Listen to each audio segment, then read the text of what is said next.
The Kepler Conference Center orbited Earth's L4 Lagrange point, a sprawling diplomatic complex that had replaced the old United Nations building as humanity's primary meeting place with alien civilizations. Unlike the sterile space stations of science fiction, Kepler resembled a massive glass and steel convention center that might have been found in any major Earth city, complete with coffee shops, gift stores, and conference rooms with that familiar corporate beige carpeting. Captain Jake Morrison stepped off the shuttle wearing his trademark faded black t-shirt. I'm not saying it was humans. But it was humans with a crude mushroom cloud sketch below. His weathered face and graying temples suggested a man who'd seen too much, but his easy smile disarmed most observers. Beside him walked Dr. Sarah Chun, a petite woman in her 40s, whose unremarkable appearance and thick-rimmed glasses screamed academic. She clutched a tablet loaded with trade statistics and mining surveys. "You sure about the shirt, Jake?" Sarah whispered as they approached the main conference hall. Ambassador Veltar specifically requested formal attire. Morrison chuckled, adjusting his sport jacket over the controversial garment. "Trust me, Doc. Sometimes the best way to hide the truth is to wear it." The conference hall buzzed with activity as delegates from across the galaxy gathered around circular tables reminiscent of a high-end hotel ballroom. The crystalline Velhai delegation occupied the center table, their translucent forms refracting the overhead lights into prismatic rainbows. Ambassador Veltar himself stood nearly 8 feet tall, his crystal structure pulsing with soft blue light as he communicated with his species' harmonic language. At a nearby table, the gas cloud beings known as Zephyrians had constructed environmental suits that resembled Victorian diving helmets attached to floating metallic spheres. Their representative, Counselor Nimbus 7, spoke through a voice synthesizer that gave him a distinctly British accent, a quirk that never failed to amuse the human delegates. The insectoid Kythera delegation clicked and chirped among themselves, their compound eyes reflecting the room's fluorescent lighting. General Zithara, their military representative, wore what appeared to be ceremonial armor, but was actually a life support system adapted for Earth-normal atmosphere. "Look at them," Jake murmured to Sarah, gesturing subtly toward the alien delegations. "Centuries of evolution, technology that makes our best stuff look like stone tools. And they're all here to negotiate mining rights like we're dividing up a shopping mall." Sarah raised an eyebrow. "That's exactly what we're doing, Jake. The Andromeda Gateway represents the largest concentration of rare earth minerals ever discovered. Every species here needs those resources." "Exactly," Jake replied, his grin widening. "And they all think we're the junior partners." As the opening ceremonies began, Morrison noticed the subtle glances and barely contained amusement from the alien delegates. The Velhai ambassador's crystal form shimmered with what their species considered laughter when he spotted Jake's shirt. Counselor Nimbus 7's voice synthesizer actually produced a chuckling sound, while General Zithara's mandibles clicked in the Kythera equivalent of a snicker.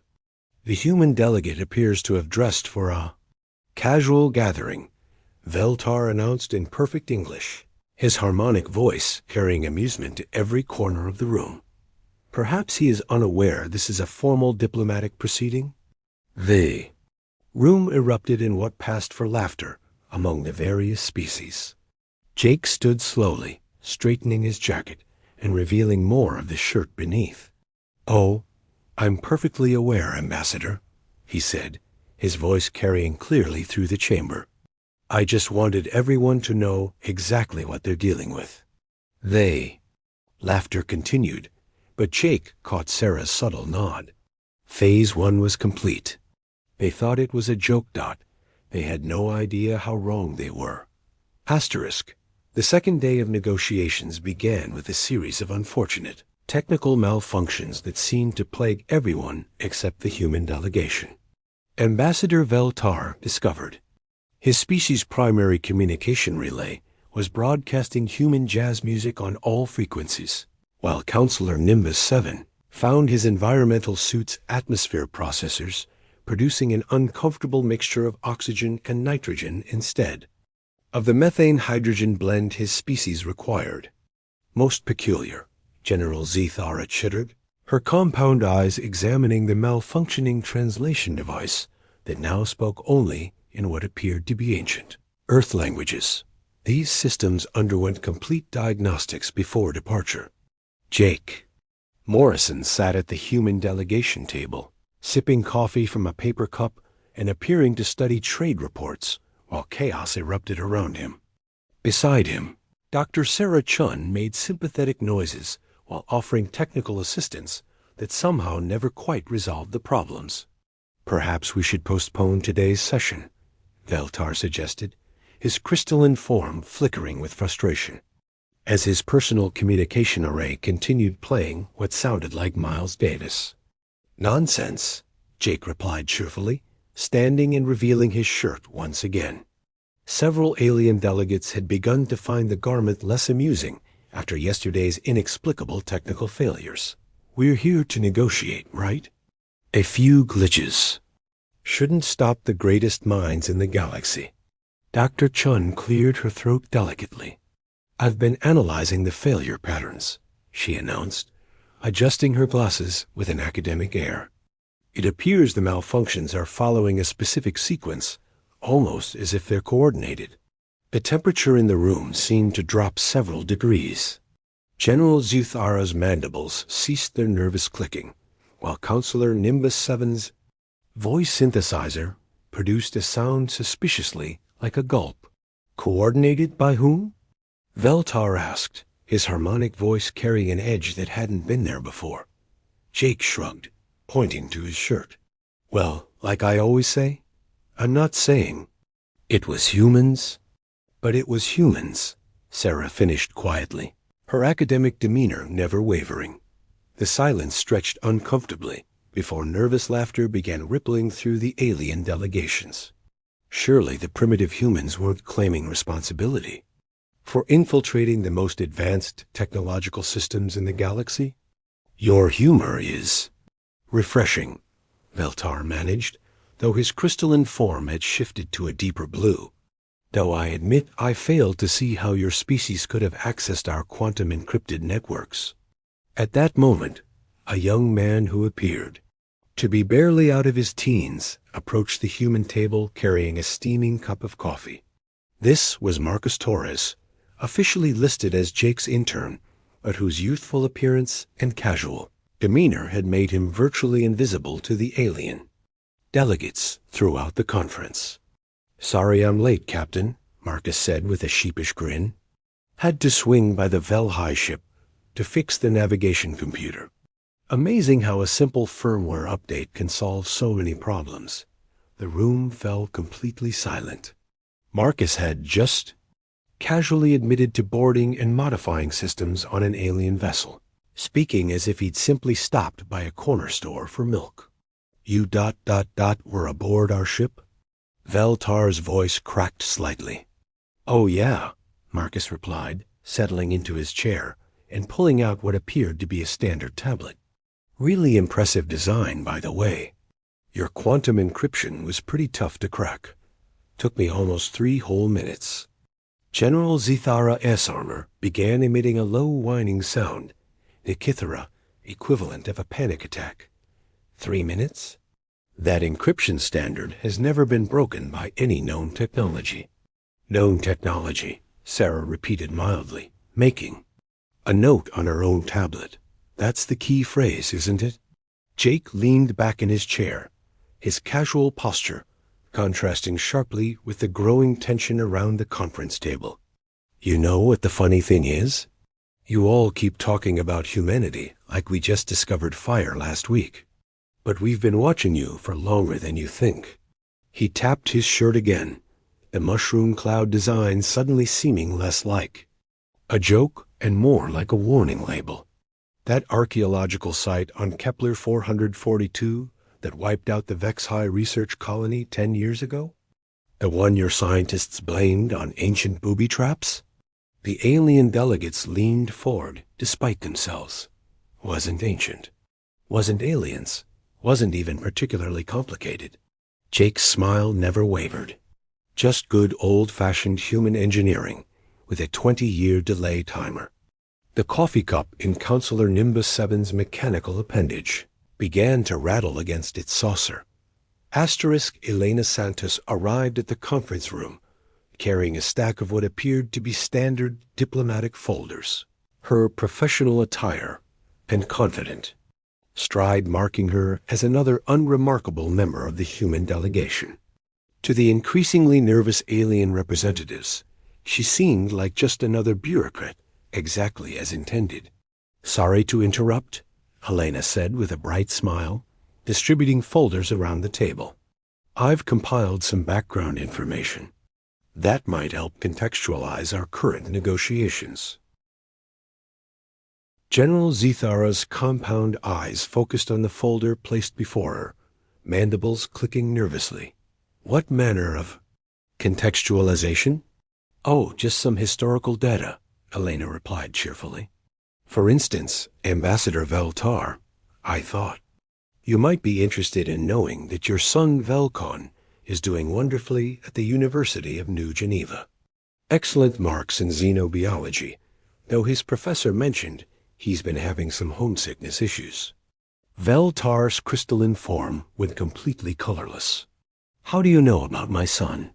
"That information is classified at the highest levels of Vel High security. Elena's our cultural attache," Jake explained, his shirt visible as he leaned forward. "She makes it her business to understand the people we work with. Isn't that right, Elena?" Elena's smile widened. "General Zethara, I was particularly fascinated by your species mating rituals. The way you performed the ceremonial dance of territorial dominance for your mate Zixara last month was truly beautiful. Though I noticed you modified the traditional sequence. Very innovative." The general's life support armor began producing alarming beeping sounds. "That ceremony was private. It took place in my personal chambers on the Kithera homeworld."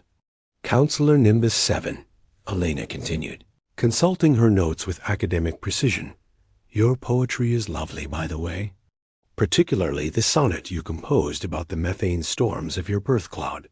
Though I suspect your constituents might be surprised to learn their stern military representative has such a romantic side." The British accented voice synthesizer produced what could only be described as a mechanical whimper. Dr. Sarah Chun looked up from her tablet, pushing her glasses up her nose with apparent concern. "Elena, perhaps we shouldn't share such personal information. These delegates might think we've been monitoring them." "Monitoring?" Veltar A's harmonic voice rose to a higher pitch. "This is impossible. No species has the capability to infiltrate. Our private communications, our personal spaces, our what?" Jake interrupted gently. "Our homes? Our families? Our most secret moments?" He stood again, the mushroom cloud on his shirt catching the fluorescent light. "See, that's the thing about humans. We're really, really good at being places we shouldn't." "B." Marcus Torres looked up from his tablet with the enthusiasm of a college student sharing a favorite hobby. "Oh man, you should see the surveillance network we've built. It's like, remember those old spy movies where the hero has cameras everywhere? Except real and covering literally every inhabited system in the galaxy." The silence that followed was deafening. "Every system?" General Zethara whispered. "Every system," Sarah confirmed, making another note. "It's remarkable what you can accomplish when everyone assumes you're too primitive to be a threat.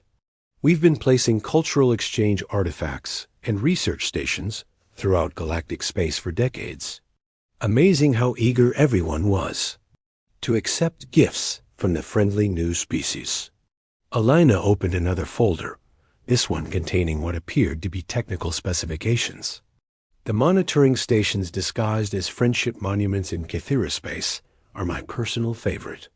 Your architects integrated them beautifully into the city designs. Those monuments were blessed by our high priests. Zithara's voice cracked. They're sacred and functional, Marcus added cheerfully.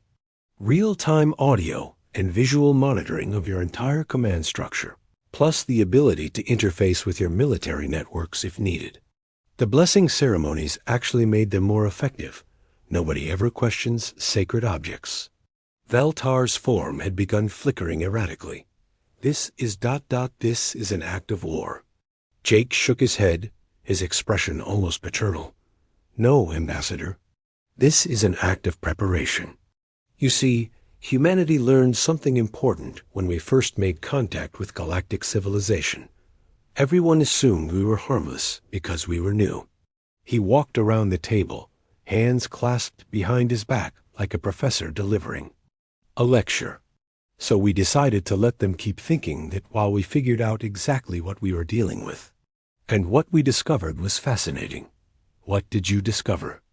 Counselor Nimbus 7 asked, his synthesized voice barely above a whisper. Jake stopped directly in front of Veltar, tapping his shirt one more time. We discovered that every major galactic catastrophe, every mysterious disaster, every impossible system failure that's occurred in the past 50 years? His smile was no longer friendly. I'm not saying it was humans, ... but it was humans. Asterisk, the conference room's atmosphere had shifted from diplomatic courtesy to barely contained panic as Jake Morrison continued his casual revelation of humanity's hidden activities throughout galactic space. Dr. Sarah Chun opened her laptop and began displaying what appeared to be routine scientific data on the room's main screen. The Titan Shipyard's disaster of 2387, she announced with academic detachment, officially attributed to a cosmic ray burst causing cascade failures in the antimatter containment systems. The screen showed technical schematics that made several alien delegates lean forward despite their fear. General Zithara's mandibles clicked in recognition. Those are classified Dominion military blueprints, she whispered. How do you possess? The cosmic ray burst was actually a precisely calibrated electromagnetic pulse delivered by one of our deep space research probes, Sarah continued, adjusting her glasses. The probe had been collecting scientific data in the system for 3 years before activation. Counselor Nimbus 7's voice synthesizer produced a sound like steam escaping. The Titan Yard supplied vessels to the Coalition fleet that was preparing to ... to subjugate the recently discovered Earth, Jake finished helpfully. Yeah, we knew about that. Funny thing, when you're systematically monitoring galactic communications, you hear all sorts of interesting plans. Elena Santos stood and began distributing additional folders, her professional demeanor unchanged despite the revolutionary information she was sharing. The Helix plague that ended the Third Hegemony War wasn't actually a plague at all, she announced cheerfully. It was a targeted bioweapon designed by our xenobiology team to affect only hegemony species while leaving their subject races unharmed. Ambassador. Veltar's crystalline form flickered so rapidly it resembled a strobe light. The plague killed billions. It was the most devastating biological disaster in recorded history. The hegemony was planning to exterminate 17 subject species. To make room for colonial expansion, Dr. Chon replied mildly. Our intervention prevented a genocide of approximately 40 billion sentient beings. The math seemed straightforward. Marcus Torres looked up from his tablet with the enthusiasm of someone sharing vacation photos. Oh, and that archaeological mystery on Zephyr Prime, where the ancient ruins spontaneously activated and wiped out the military research facility? That wasn't ancient aliens either. He pulled up holographic displays showing weapon specifications that made the alien delegates physically recoil. We'd actually placed those systems there about 15 years earlier, disguised as archaeological artifacts. The facility was developing planet-killing weapons, so we figured it was time for some ancient technology to mysteriously malfunction. 15. Years? Valtar's voice was barely audible. But first contact with humanity was only 12 years ago. The room fell silent as the implications sank in. Jake Morrison walked to the window overlooking Earth, his reflection showing the mushroom. Cloud design on his shirt overlaid against his home planet. "You know what your biggest mistake was?" he asked conversationally. "You assumed that first contact was when humanity first learned about galactic civilization. But we've been out here a lot longer than that." Elena opened what appeared to be a historical timeline on her tablet. The Kepler Space Telescope detected signs of galactic civilization in 2019. The James Webb Telescope confirmed the existence of multiple spacefaring species by 2024. By 2035, we had our first functioning, faster-than-light drive. But the official first contact wasn't till General Zethara began. "Until we decided we'd learned enough about you to reveal ourselves," Sarah finished. 56 years of covert observation, infiltration, and strategic positioning before we knocked on your door and said hello. Marcus pulled up a star chart showing human positions throughout the galaxy. "We've got assets in every major system, monitoring stations disguised as everything from asteroids to artificial satellites. The primitive humans you've been condescending to for the past decade have been your landlords the entire time." Jake turned back to face the stunned alien delegates. Every mysterious disaster, every convenient system failure, every time the universe seemed to conspire against expansionist powers or genocidal regimes, that was us, maintaining the balance. He tapped his shirt again, the gesture no longer seeming casual. "The shirt isn't a joke, folks. It's a receipt. A record of services rendered in maintaining galactic stability." Veltar's form had stabilized into a deep, frightening red. "This is an admission of countless acts of war, of terrorism, of peacekeeping," Jake interrupted. "Tell me, Ambassador Howe, many species-ending conflicts have occurred in the past 50 years compared to the previous century?" The silence stretched uncomfortably as the aliens realized the implications. Galactic civilization had indeed experienced an unprecedented period of relative peace and stability. "You've been manipulating us," Counselor Nimbus 7 accused, his British accent making the words sound almost polite. "We've been managing you," Elena corrected with a bright smile. "There's a difference." Dr. Chon closed her laptop with a decisive click. "Which brings us to the real purpose of this conference. We're not here to negotiate mining rights in the Heights. Andromeda Gateway." Jake's grin widened as he prepared to reveal the final piece of the puzzle. "We're here to formally introduce ourselves as Galactic Civilization's senior partners." The silence in the conference room was deafening as the alien. Delegates processed the magnitude of humanity's revelations. Ambassador Veltar had shifted through every color in his species' emotional spectrum, finally settling on a deep purple that indicated either profound contemplation or complete system shock. "Senior partners?" General Zethara finally managed, her mandibles chattering uncontrollably. "You're claiming dominion over galactic civilization?" Jake Morrison shook his head, settling back into his chair with the easy confidence of someone who held all the cards. "Not dominion, management. There's a difference. Think of us as the adults in the room." Dr. Sarah Chun opened a new presentation. On the main screen, showing economic data that made several delegates' breathing apparatus wheeze in alarm. Over the past 50 years, human intervention has prevented 14 major wars, 17 genocides, and 43 planetary bombardments. The Economic Stability Index for galactic civilization has improved by 340% since we began active management. "Active management," Counselor Nimbus 7 repeated, his voice synthesizer adding a distinctly hollow quality to the words. "You make it sound like a business operation." "Because it is," Elena Santos replied with the enthusiasm of a project manager presenting quarterly results. Galactic civilization is essentially a massive corporation with thousands of subsidiaries, competing interests, and resource allocation challenges. What it lacked was competent leadership. Marcus Torres pulled up a three-dimensional map of the galaxy, with pulsing indicators showing human assets throughout known space. We've got monitoring stations in every major system, early warning networks for potential conflicts, and rapid response capabilities that can neutralize threats before they escalate. The Zephyrian atmospheric processors that malfunctioned yesterday?